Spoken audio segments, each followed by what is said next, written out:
Le ton presse, évitons le stress. Allah! Zapatero, ¿qué opina usted del gobierno de Zapatero?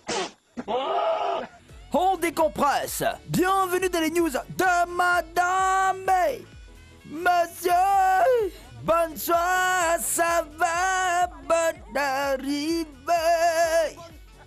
Bonne arrivée les amis. Commençons aujourd'hui avec Saint-Valentin. Qui doit payer la soirée? Ha! Voilà où Pala va commencer là. Un chef anglais qui a l'habitude de concocter le repas le plus cher de la Saint-Valentin. Ce festin romantique coûte 61 000 livres, environ 45 millions de francs CFA. Il est composé de 8 plats, choisis pour leur effet romantique. Si le cas, bien sûr. Le caviar, parce qu'il est symbole de fertilité. Nous, on n'a pas besoin de ça. Le café est servi en fin de repas pour augmenter la sensibilité des capteurs de plaisir dans le cerveau des amoureux. Mais placali là, foutu là, ça fait quoi sinon? Pendant qu'ils mangent, les leveurs sont entourés de 50 bougies. Leur table est recouverte de pétales de rose. Ouais, on se le trouve un peu, oui. Il y a même un musicien et un poète romantique pour les bercer. Quand cette offre a été publiée sur Internet, il y a des gens qui sont allés demander qui de l'homme ou de la femme doit payer la facture de Saint-Valentin. Surtout que les hommes ont déjà assuré les dépenses de la fête des mères, la fête de Pâques, la fête de Noël, la Saint-Sylvestre, le 1er janvier, etc. Et aussi l'anniversaire de madame. Voilà, il faut ajouter ça parce que vraiment... Enfin, la question est posée, hein, voilà. Drame, la balle perdue a cherché le chanteur pour le tuer.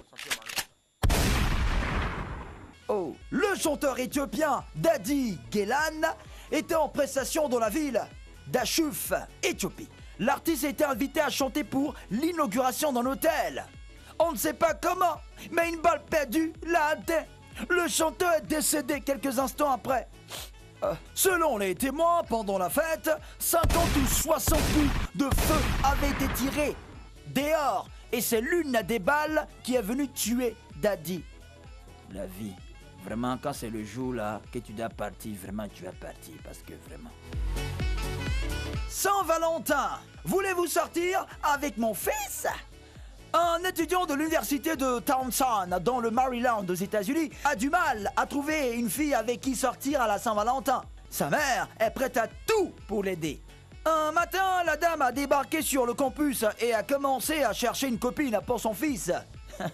À l'aide d'une photo de son garçon, la maman abordait les étudiantes pour leur demander si elle ne voulait pas sortir avec son fils à la Saint-Valentin.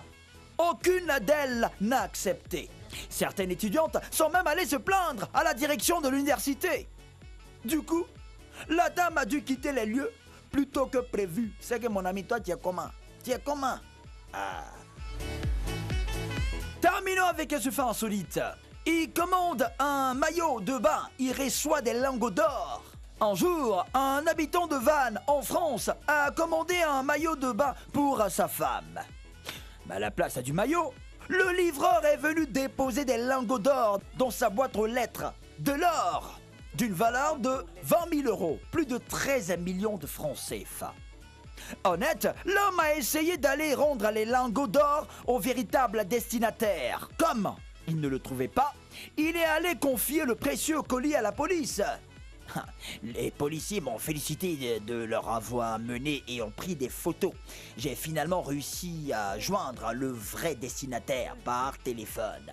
Je lui ai expliqué ce qui s'était passé et lui ai dit qu'il pouvait aller récupérer son paquet au commissariat. A-t-il déclaré, mon ami, tu es honnête et vraiment, hein? Respect pour ton honnêteté. C'est tout, le ton presse, évitons le stress. Alors, on décompresse. C'était les news de Madame et Monsieur.